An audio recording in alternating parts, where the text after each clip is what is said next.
Sunnykutty Abraham ഇപ്പോൾ നമ്മളോടൊപ്പം ചെയ്തിട്ടുണ്ട്. സണ്ണിക്കുട്ടി എബ്രഹാം, ഇതിലിപ്പോൾ ബെന്നി ബെഹനാന്റെ പ്രതികരണമാണ് നമ്മൾ കണ്ടത്.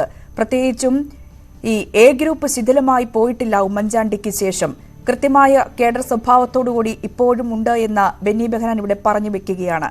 ഈ ഗ്രൂപ്പ് രാഷ്ട്രീയത്തിനെതിരെയൊക്കെ കോൺഗ്രസിൽ വലിയ വിമർശനം നേരിടുന്ന സമയത്താണ് എ ഗ്രൂപ്പിന്റെ പ്രധാനപ്പെട്ട ഒരു നേതാവ് ഇത്തരത്തിലൊരു പരാമർശം നടത്തി മുന്നോട്ട് പോകുന്നത്. എങ്ങനെയാണ് നിരീക്ഷിക്കുന്നത്?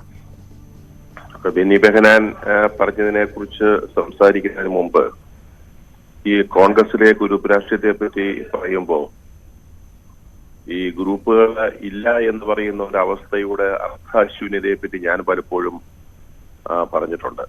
കാരണം നമുക്കറിയാം, പണ്ട് രണ്ട് ഗ്രൂപ്പുകളായിരുന്നു. ആന്റണി അല്ലെങ്കിൽ ഉമ്മൻചാണ്ടി, പിന്നെ കരുണാകരൻ, രമേശ് ചെന്നിത്തല, അങ്ങനെ രണ്ട് ഗ്രൂപ്പുകൾ. രണ്ട് ഗ്രൂപ്പുകൾ വളരെ സജീവമായിട്ട് പ്രവർത്തിച്ചിരുന്നു. അതിനൊരു ചെറിയ തോതിലുള്ള കേഡർ സ്വഭാവമൊക്കെ ഉണ്ടായിരുന്നു. രണ്ടു കൂട്ടർക്കും ഉണ്ടായിരുന്നു. എ ഗ്രൂപ്പിന് കുറച്ചുകൂടെ കൂടുതലായിരുന്നു. അതൊക്കെ ഒരു വസ്തുതയാണ്. അന്ന് കോൺഗ്രസിൽ നിരവധിയായ പ്രശ്നങ്ങൾ വരുമ്പോൾ നമ്മളിപ്പോ നേരിടുന്നത് പോലെയുള്ള ബ്ലോക്ക് പ്രസിഡന്റുമാരുടെ തെരഞ്ഞെടുപ്പ്, മണ്ഡലം പ്രസിഡന്റുമാരുടെ തെരഞ്ഞെടുപ്പ്, അല്ലെങ്കിൽ DCC പ്രസിഡന്റുമാരെ നിശ്ചയിക്കല്, സ്ഥാനാർത്ഥികളെ നിശ്ചയിക്കൽ, ഇതുപോലെയൊക്കെയുള്ള ഒരു അതിനെപ്പറ്റി മോശമായിട്ട് വരുന്ന വീതംവെപ്പ് എന്ന ഗ്രൂപ്പുകൾ തമ്മിലുള്ള വീതംവെപ്പ് എന്നാ പറഞ്ഞുകൊണ്ടിരുന്നത്. അതൊക്കെ വരുമ്പോ അന്ന് ആന്റണിയും ഉമ്മൻചാണ്ടിയും ഒരു ഭാഗത്ത്, അപ്പുറത്ത് കരുണാകരനിൽ നിന്ന് സംസാരിച്ചു കഴിയുമ്പോൾ ഈ പ്രശ്നങ്ങളെല്ലാം തീരും. ഈ വീതംവെപ്പുകളെല്ലാം, അതെ, ഞാൻ ആ വാക്കിനെ ഉപയോഗിക്കുക, ഈ വീതംവെപ്പൊക്കെ യാതൊരു പ്രശ്നവുമില്ലാതെ ചില സന്ദർഭങ്ങൾ ഉണ്ടായിട്ടുണ്ടെങ്കിലും പലപ്പോഴും വളരെ രമ്യമായിട്ട് തർക്കങ്ങൾ ഒഴിവാക്കി അതങ്ങോട്ട് തീരുക പതിവ്. ഇപ്പൊ എന്താ വാസ്തവത്തിൽ കോൺഗ്രസിൽ സംഭവിക്കുന്നത്? ഗ്രൂപ്പില്ല, ഗ്രൂപ്പിനെ ഞങ്ങൾ കുഴിച്ചുമൂടി എന്നൊക്കെ പറയുമ്പോൾ എത്ര ഗ്രൂപ്പുകളാണ്? കോൺഗ്രസിലെ നേതാക്കന്മാരെ തന്നെ പറയുന്ന 5 or 6 ഗ്രൂപ്പുകളുണ്ട്. ഗ്രൂപ്പിനുള്ളിൽ ഗ്രൂപ്പുണ്ട്. ഒരു കാര്യത്തിൽ കോൺഗ്രസിനുള്ളിൽ ഒരു സമവായത്തിൽ അല്ലെങ്കിൽ ചർച്ചകളുടെ അടിസ്ഥാനത്തിൽ ആലോചിച്ചൊരു തീരുമാനമെടുക്കാൻ പറ്റാത്ത വലിയ പിന്നെ എന്താ പറയാ ഒരു അവസ്ഥയാണ് ഇപ്പോൾ കോൺഗ്രസിനുള്ളിൽ വന്നുകൊണ്ടിരിക്കുന്നത്. ഡൽഹിയിൽ നിന്നൊരു ഗ്രൂപ്പ്, തിരുവനന്തപുരത്തു നിന്നൊരു ഗ്രൂപ്പ്, കൊച്ചിയിൽ നിന്നൊരു ഗ്രൂപ്പ്, കോഴിക്കോട് നിന്നൊരു ഗ്രൂപ്പ്. എന്താ KPCC ആഫീസിൽ എന്താ സംഭവിക്കുന്നത്? ചിലരുടെ ആളുകൾ ഇരുന്നിട്ട് KPCC ഭരിക്കുക. ഗ്രൂപ്പ് പോലുമല്ല, ചില വ്യക്തികളുടെ വ്യക്തി താല്പര്യങ്ങളുടെ അടിസ്ഥാനത്തിന് KPCCയുടെ ഓഫീസിലെ ഭരണം നിർവഹിക്കുന്നു. പണ്ടൊന്നും അങ്ങനെ അല്ലല്ലോ. പണ്ട് ഈ ഗ്രൂപ്പുള്ളപ്പോൾ ഇങ്ങനെയൊന്നും അല്ലല്ലോ കാര്യങ്ങൾ നടന്നിരുന്നത്. വാസ്തവത്തിൽ ഇപ്പൊ ഈ ഗ്രൂപ്പില്ല എന്ന് പറയുന്ന ഒരു അവസ്ഥ കേരളത്തിലെ കോൺഗ്രസിനെ സംബന്ധിച്ചിടത്തോളം നാശകാരിയായ ഒന്നായിട്ട് മാറിയിരിക്കുന്നു എന്നുള്ളത് ഞാൻ എന്നും പറയുന്ന അഭിപ്രായം ഞാൻ ആവർത്തിക്കും. ഇവിടെ ഇപ്പൊ ബെന്നി ബെഹനാൻ പറഞ്ഞ കാര്യത്തെ പറ്റിയാണെങ്കിൽ എ ഗ്രൂപ്പ് ഉണ്ടോ, ഐ ഗ്രൂപ്പ് ഉണ്ടോ, അതൊന്നും എനിക്കറിഞ്ഞുകൂടാ. ഗ്രൂപ്പ് രാഷ്ട്രീയവുമായി ബന്ധപ്പെട്ട് ബെന്നി ബെഹനാൻ പ്രതികരണം നടത്തുമ്പോൾ അദ്ദേഹം രമേശ് ചെന്നിത്തലയുടെ പേര് കൂടി കൃത്യമായി അവിടെ ചേർത്ത് വെക്കാൻ അദ്ദേഹം ശ്രദ്ധിക്കുന്നുണ്ട്. ഏറ്റവും ഈ ദേശീയ രാഷ്ട്രീയത്തിലേക്ക് പോയാലും സംസ്ഥാന കോൺഗ്രസിൽ ചെന്നിത്തലയുടെ സ്വാധീനം ഇല്ലാതാവുന്നില്ല എന്നാണ് ബെന്നി പറയുന്നത്. ഒപ്പം കോൺഗ്രസ് പ്രവർത്തകർക്കിടയിൽ ചെന്നിത്തലയ്ക്ക് കൃത്യമായ സ്വാധീനമുണ്ട്. സുധാകരനും സതീശനും മാത്രമല്ല, രമേശ് ചെന്നിത്തല കൂടി ഉൾപ്പെട്ടതാണ് കോൺഗ്രസിന്റെ രാഷ്ട്രീയ നേതൃത്വം എന്നുകൂടി ബെന്നി ബെഹനാൻ ഇവിടെ ഓർമ്മിപ്പിക്കുമ്പോൾ എന്ത് സൂചനയാണ് നൽകുന്നത്? അത് വാസ്തവത്തിൽ ഗ്രൂപ്പുകൾക്ക് അതീതമായിട്ടൊരു ചിന്തയാണല്ലോ.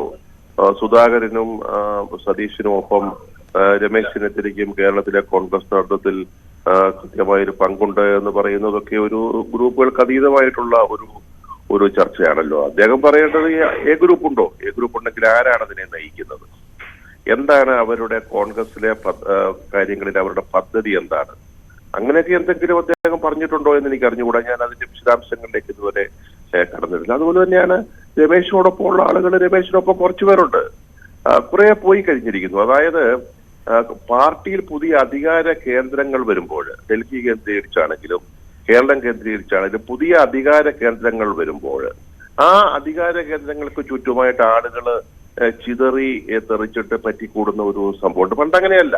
പണ്ട് ആരധികാരത്തിൽ വന്നാൽ ആ ഗ്രൂപ്പുകൾ തമ്മിലുള്ള ഒരു വിഭജനമാണ് ഉണ്ടായിരുന്നെങ്കിൽ ഇതിപ്പോ ആരാണോ പിന്നെ കോൺഗ്രസിലെ പ്രധാന ആള്, കാര്യങ്ങൾ തീരുമാനിക്കുന്ന ആള്, ഹൈക്കമാൻഡിൽ സ്വാധീനമുള്ള ആള്, അങ്ങനെ ചിന്തിക്കുന്ന ഉടനെ അദ്ദേഹത്തിനൊപ്പം നിൽക്കുന്ന ആളുകള് കേരളത്തിലെ PCC അല്ലെങ്കിൽ പാർട്ടി അല്ലെങ്കിൽ പ്രതിപക്ഷ നേതൃസ്ഥാനം ആർക്കാണ് അവരുടെ ചുറ്റും പിന്നെ പറ്റിക്കൂടുന്ന ഒരു ഭാഗം ആളുകൾ. അങ്ങനെ പലതരത്തിലുള്ള ഗ്രൂപ്പുകളുടെ ഒരു കോൺഫെഡറേഷൻ ആയിട്ട് ഇപ്പോൾ പണ്ട് 2 or 3 ഗ്രൂപ്പുകളായിരുന്നെങ്കിൽ ഇപ്പൊ 4 or 5 അതിന്റെ കൂട്ടത്തിൽ ഈ ബെന്നി പറഞ്ഞ പോലെ ഗ്രൂപ്പും രമേശിന്റെ കീഴിലുള്ള അവശിഷ്ട ഐ ഗ്രൂപ്പും കൂടെ ഉണ്ടെന്ന് നമുക്ക് പറയാം. അങ്ങനെ 6-7 ഗ്രൂപ്പുകളുടെ ഒരു വലിയ സമ്മേളനമായിട്ടാണ് ഇപ്പം KPCC അല്ലെങ്കിൽ കേരളത്തിലെ കോൺഗ്രസ് തീർന്നിരിക്കുന്നത്. അത് കോൺഗ്രസിലെ കേരളത്തിലെ ഇതിലിപ്പോൾ ഈ ബെന്നി ബെഹനാൻ എ ഗ്രൂപ്പ് എപ്പിന്റെ ഏറ്റവും പ്രധാനപ്പെട്ട നേതാവാണ്. ആ ഗ്രൂപ്പിന് ചെന്നിത്തലയുടെ പേരിങ്ങനെ സജീവമായി ഉയർത്തിക്കാട്ടി പറയുമ്പോൾ, അല്ലെങ്കിൽ ചെന്നിത്തലയുടെ പേരും നേതൃത്വത്തിന്റെ ഭാഗത്തേക്ക് സജീവമായി ഉയർത്തി കാണിക്കുമ്പോൾ അതൊരു സൂചനയല്ലേ? അല്ല, എന്തിന്റെ സൂചനയാണെന്നാണ് ഉദ്ദേശിച്ചത്? അല്ല, ചെന്നിത്തലയെ ഈ നേതൃത്വത്തിനെതിരെയുള്ള സൂചനയായി കാണാമോ നമുക്കതിനെ? അങ്ങനെയൊക്കെ ഒന്നും, അങ്ങനെ ഇവിടെ നേതൃത്വത്തിനെതിരെ ഒന്നും അങ്ങനെ ഒരു എന്തെങ്കിലും ഉണ്ടെന്നൊന്നും എനിക്ക് തോന്നുന്നില്ല. നേതൃത്വം തന്നെ ഇല്ലല്ലോ കേരളത്തിലെ കോൺഗ്രസിനെ ആരാ ഇപ്പൊ നയിക്കുന്നേ? എങ്ങനെയാണ് നയിക്കപ്പെടുന്നത്? നമ്മൾ വളരെ പാർട്ടിയിലെ പ്രവർത്തകര് താഴേക്കിടയിലുള്ളവർ കൃത്യമായിട്ട് ചിന്തിക്കേണ്ട ഒരു കാര്യമാണ്. അവിടെ പ്രസിഡന്റ് ഇല്ലെന്നോ പ്രതിപക്ഷ നേതാവ് ഇല്ലെന്നൊന്നും അല്ല ഞാൻ പറഞ്ഞത്. ഞാൻ പറഞ്ഞ അവർക്കൊക്കെ എത്രത്തോളം നിയന്ത്രണം ഈ പാർട്ടിയിലുണ്ടെന്നാ. അതാണ് എന്റെ ചോദ്യം, അല്ലാതെ ആരുമില്ലെന്നില്ല. പണ്ട് ഞാൻ പറഞ്ഞ ഒന്നുകൂടെ ആവർത്തിക്കട്ടെ, ഏറ്റവും അവസാന ഘട്ടത്തിൽ രമേശും ഉമ്മൻചാണ്ടിയും തീരുമാനിച്ചാൽ പാർട്ടിയിൽ ഒരു കാര്യം പാർട്ടി സജീവമാവും, പാർട്ടി ഒന്നിച്ചു നിൽക്കും, പാർട്ടിയിൽ ഒരു തെരഞ്ഞെടുപ്പ് ഒക്കെ വരുമ്പോൾ ഒന്നിച്ചു പോകാൻ പറ്റും. ഇന്ന് എത്ര പേര് തീരുമാനിക്കണം, എത്ര ഗ്രൂപ്പുകൾ തീരുമാനിക്കണം, എത്ര പേരെ സമ്മതിപ്പിക്കണം ഓരോ കാര്യങ്ങളുടെ? നിങ്ങൾക്കറിയാമല്ലോ, നമ്മുടെ ഈ പാർട്ടിയുടെ മണ്ഡലം പ്രസിഡന്റുമാരുടെ നിയമനം എത്ര വർഷമായി, എത്ര മാസങ്ങളായി തുടങ്ങിയിട്ട് തീർന്നിട്ടുണ്ടോ?